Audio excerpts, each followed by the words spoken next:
Que a graça e a paz do Senhor Jesus seja abundante em vossos corações. Bom dia! Façamos nossas as palavras do salmista que dizem: escondi a tua palavra no meu coração, para eu não pecar contra ti. Queridos, com a bênção do Eterno, chegamos ao 10º dia de exposição do livro do profeta Isaías, e hoje estaremos nos debruçando sobre os capítulos de 35 a 37. Mas antes de iniciarmos, vamos orar. Pai amado, te louvamos por mais esse momento em tua santa presença. Obrigado, Senhor, por mais esse dia que nos concede a tua bênção de podermos examinar as tuas palavras deixadas para nossa instrução e orientação. Abre nossas mentes para compreendermos e nossos corações para as aplicarmos em nossas vidas. Essa é a minha oração. Em nome de Jesus. Amém. Irmãos, Isaías 35 é um capítulo de esperança e restauração. Ele prevê um tempo futuro em que a natureza selvagem e o deserto florescerão com vida abundante. O capítulo descreve a transformação da terra, onde os cegos verão, os surdos ouvirão e os coxos saltarão. Fala de uma estrada de santidade por onde caminhará o povo redimido de Deus. Este capítulo é um belo retrato do poder de Deus para trazer renovação e cura, tanto física quanto espiritualmente. Transmite uma mensagem de alegria e restauração, mostrando o contraste entre a desolação do presente e o futuro vibrante prometido por Deus. Dos versos 1 a 7 do capítulo 35, depois que as nações rebeldes são destruídas, o glorioso reino de nosso Senhor e Salvador Jesus Cristo é introduzido. As características desse período incluem o aumento da fertilidade da terra e a presença pessoal do Senhor em glória e excelência. Haverá encorajamento mútuo entre os santos. Todo tipo de deficiência será removida, e a grande alegria celebrará a transformação do deserto em campos bem irrigados. Nos versos de 8 a 10, nós vamos ver que as centenas de quilômetros de rota no deserto, do exílio de volta a Jerusalém, se tornarão uma estrada de santidade, exclusiva para o povo redimido de Deus. O último versículo mostra os resgatados do Senhor retornando a Sião, livre da tristeza e dos gemidos, cheios de alegria e cantando canções de salvação. É trazer de volta à sua própria terra um povo libertado. Mas não vamos nos esquecer que o texto aqui de Isaías fala de Israel e não da igreja, depois da volta do Senhor Jesus para reinar.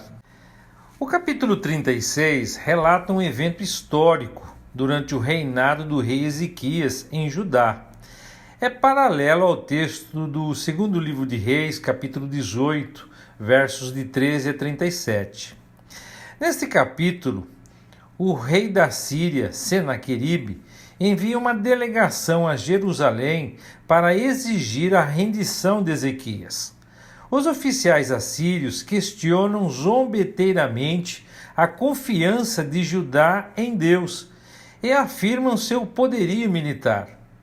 Os representantes de Ezequias buscam o conselho de Isaías, e Isaías lhes assegura que Deus protegerá Jerusalém da ameaça assíria.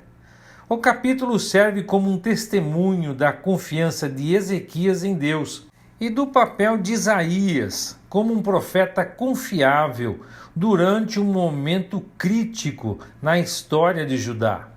No capítulo 36, Rabsaque, um enviado do rei da Síria, encontra 3 delegados de Ezequias no aqueduto da piscina superior, na estrada para o campo do lavandeiro. Este é o mesmo lugar onde Acás estava, quando foi questionado por Isaías sobre sua confiança na Assíria, ao invés de Yahvé, para salvá-lo da aliança entre Israel e a Síria, como vimos no capítulo 7, e cuja incredulidade de Acás levou Isaías a profetizar sobre a virgem que conceberia o Emanuel. Lembram-se? Continuando o texto, Rabsaque os adverte que é tolice confiar nas promessas do Egito, porque esse reino fraco ferirá qualquer um que se apoie nele. A qualquer afirmação de que eles estavam confiando em Yahvé, ele diz que Ezequias havia removido os altos e altares de Yahvé. Isso era devido à sua ignorância, ou então uma deturpação deliberada.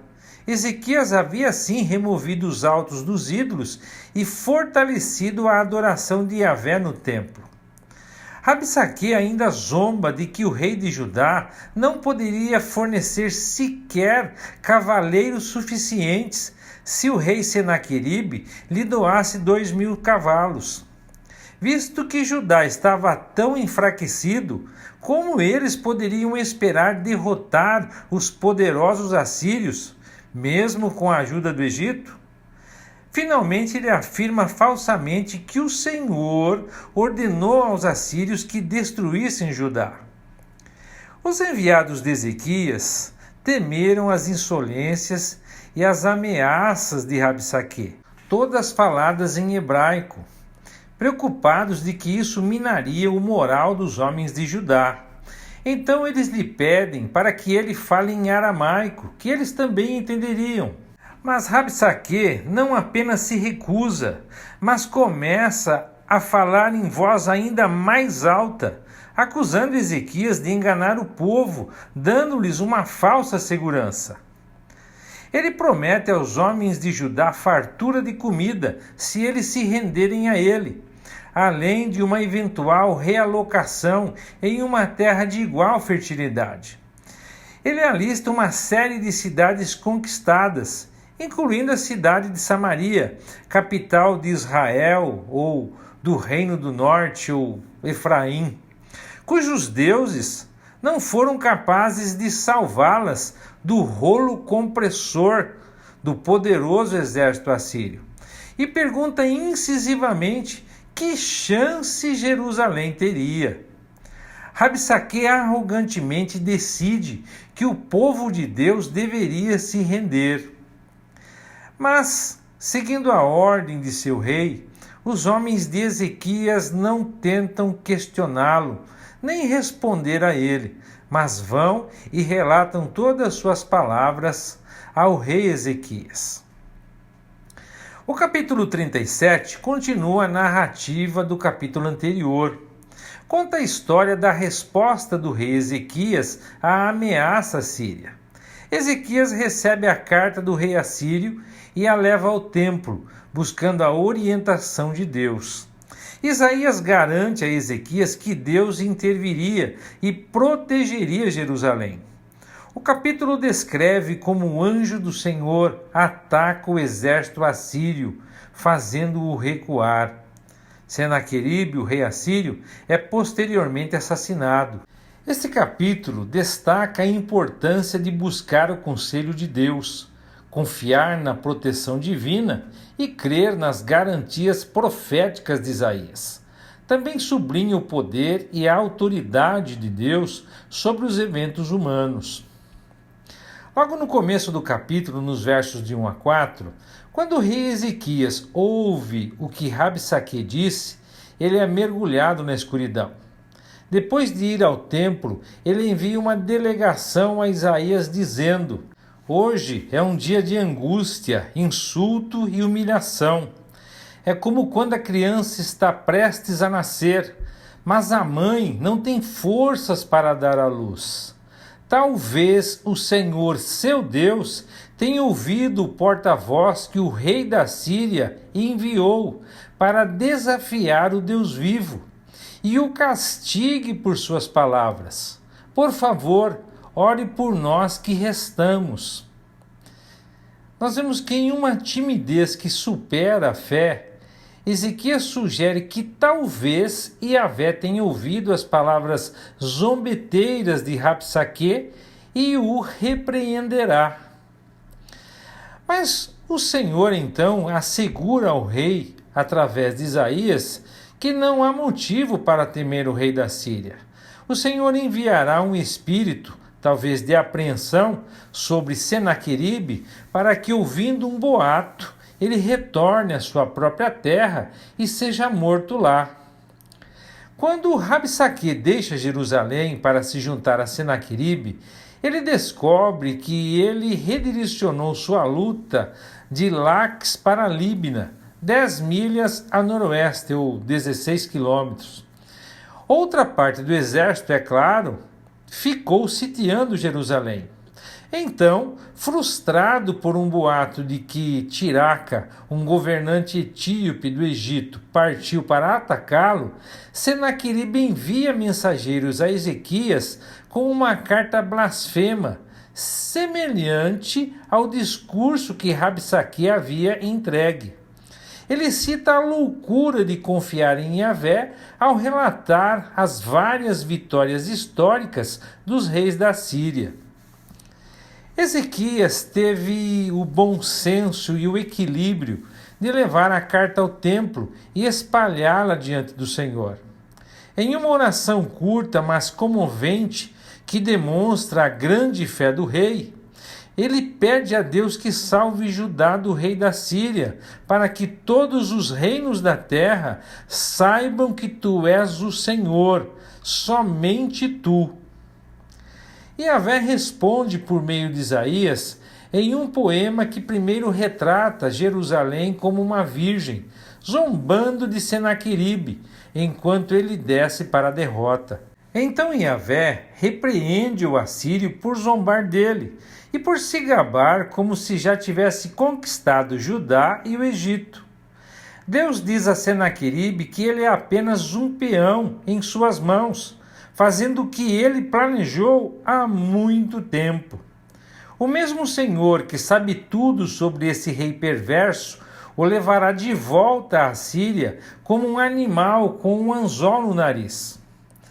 Então, voltando-se para Ezequias, o Senhor lhe assegura que, embora os suprimentos de alimentos sejam limitados a este ano e no próximo, por causa da invasão assíria, as colheitas voltarão ao normal no terceiro ano.